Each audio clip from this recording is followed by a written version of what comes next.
Hola y bienvenidos. A ver, construir una buena filosofía de inversión es muy parecido a levantar una pirámide. Se necesita una base que sea súper sólida para que todo lo que pongamos encima se mantenga firme con el paso del tiempo. Pues bien, hoy vamos a montar esa pirámide, pieza a pieza, desde los cimientos hasta la cúspide, para entender cómo se puede crear patrimonio de una forma inteligente. Pero antes de poner el primer ladrillo, tenemos que entender un concepto clave. Una idea tan potente que hasta un premio Nobel llegó a decir que era el único almuerzo gratis en las finanzas. Hablamos de la diversificación. Y esto no es solo una táctica, es el principio fundamental que nos va a proteger de los imprevistos y nos permitirá construir con mucha más seguridad. Este va a ser nuestro plan de ruta. Primero, vamos a empezar con la regla de oro de cualquier inversor. Después, veremos qué herramientas tenemos de la caja para construir. Luego analizaremos un arma de doble filo, la deuda. Acto seguido, nos centraremos en el objetivo final, que es ganar dinero mientras dormimos. Y por último, veremos cómo juntamos todo esto en una estrategia personal.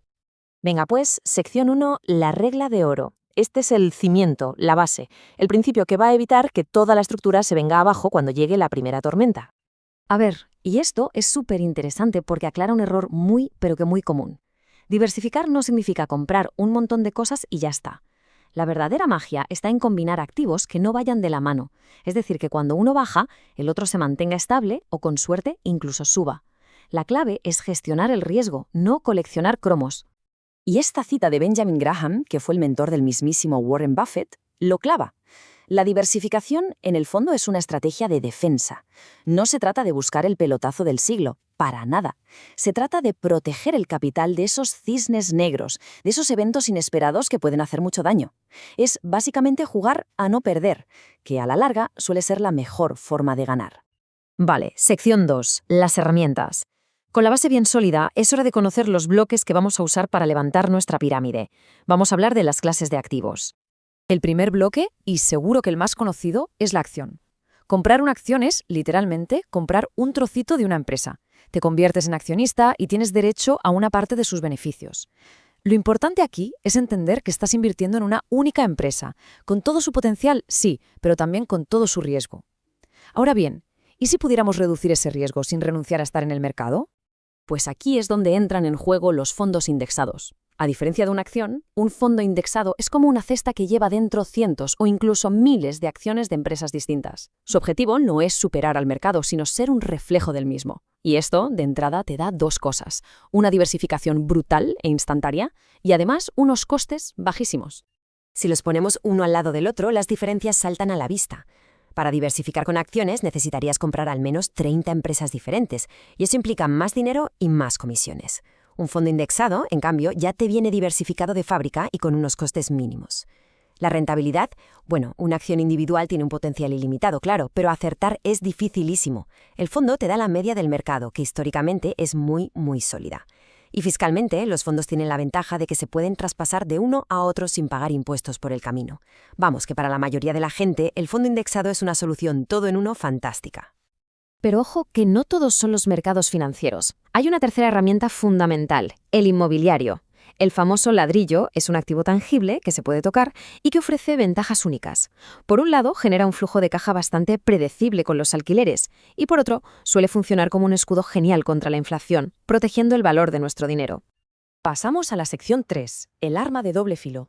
Ahora que ya conocemos las herramientas, vamos a hablar de una técnica que puede multiplicar las ganancias, pero también las pérdidas. Hablamos del apalancamiento.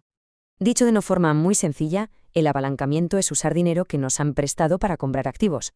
La idea es que la rentabilidad que consigamos con ese activo sea mayor que lo que nos cuesta el préstamo.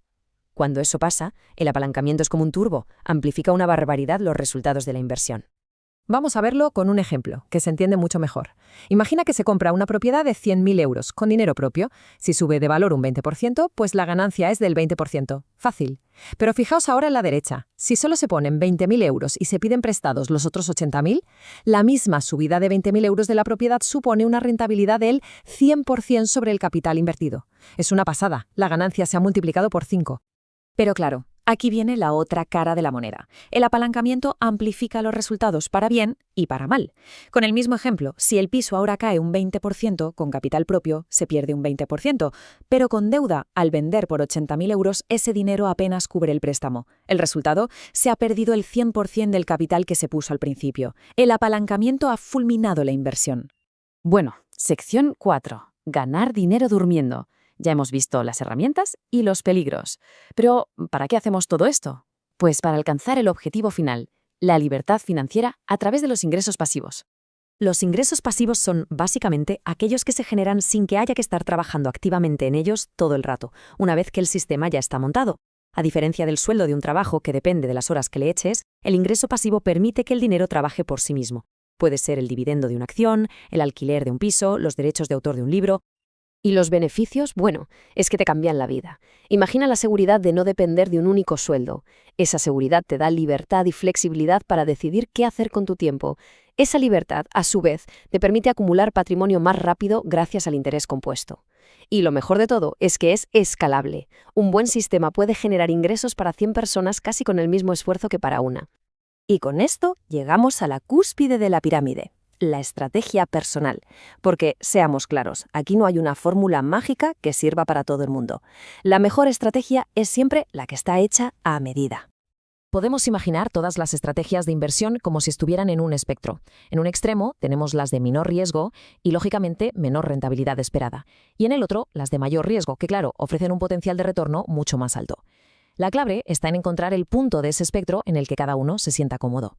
Si usamos el sector inmobiliario como ejemplo, este espectro se ve clarísimo. Una estrategia core se centra en pisos de alta calidad para generar alquileres estables con poco riesgo.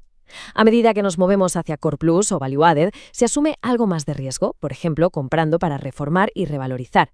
Y ya en el extremo opportunistic estarían los proyectos de alto riesgo, como construir desde cero, que es donde se buscan las rentabilidades más altas. Entonces, ¿cómo se define una estrategia personal? Pues todo se reduce a pararse a pensar y responder a 3 preguntas clave. La primera, ¿cuáles son los objetivos financieros? ¿La jubilación? ¿Comprar una casa? ¿La universidad de los hijos? Segunda, ¿cuál es el horizonte temporal? ¿Se va a necesitar el dinero en 5 años o en 30? Y tercera, y quizá la más importante, ¿cuál es la tolerancia al riesgo? ¿Cuánta volatilidad se puede soportar sin empezar a pasarlo mal? En definitiva, el objetivo es construir una cartera bien diversificada en la base, usando las herramientas que hemos visto. Un sistema que a poder ser esté lo más automatizado posible para que funcione sin tener que estar encima todo el día. Y sobre todo una estructura que esté perfectamente alineada con los objetivos personales de cada uno y que esté pensada para crecer de forma sostenida a largo plazo. Y me gustaría terminar con una reflexión que, para mí, lo resume todo. Al final del día, la estrategia perfecta no está en una hoja de cálculo. La mejor cartera de inversión, la única que de verdad importa, es la que te deja dormir tranquilo por las noches. Porque la verdadera riqueza no es solo tener más dinero, es por encima de todo tener paz mental.